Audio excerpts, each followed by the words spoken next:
El sonido del schwa, parte número 22.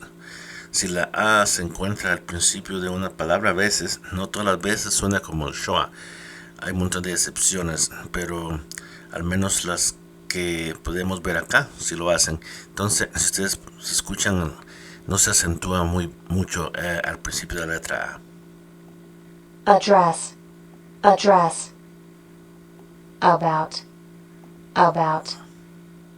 Across, across. Annoy, annoy. Afraid, afraid. Entonces, como les decía, no todas las que empiezan con A, pero sí la mayoría, bastantes.